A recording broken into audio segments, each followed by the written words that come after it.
10,000 हज कोटा मिलने के बावजूद प्राइवेट हज स्कीम के 67,000 आज़मीन हज फरीज़ा हज की सआदत से महरूम हो जाएंगे। 10,000 का कोटा मिलने के बाद निजी स्कीम के आज़मीन हज की तादाद 24,000 हो गई और मज़ीद 67,000 की बुकिंग की जा चुकी है, जबकि हज ऑर्गेनाइज़र ने 70 करोड़ रियाल सऊदी अरब भिजवा दिए। हज कोटा के लिए वज़ीर आज़म से मुदाखलत की अपील भी कर दी गई है और पाकिस्तान का कुल हज कोटा 1,79,210 है। इसमें से निस्फ कोटा 99,605 सरकारी स्कीम का है, 99,605 प्राइवेट हज स्कीम का है। हज सर्विसेज के एग्रीमेंट्स और अदायगियाँ शेड्यूल के मुताबिक न होने की वजह से सऊदी हुकूमत ने प्राइवेट हज स्कीम के सिर्फ 14,000 आज़मीन हज की पेमेंट्स कबूल की।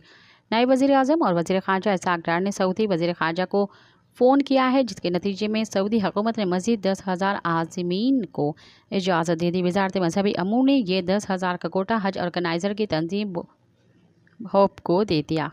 सब्सक्राइब कयो अवामी न्यूज़ HD के ताज़ा तरीन ख़बरुन ला ॾिसंदा रहो अवामी न्यूज़ HD।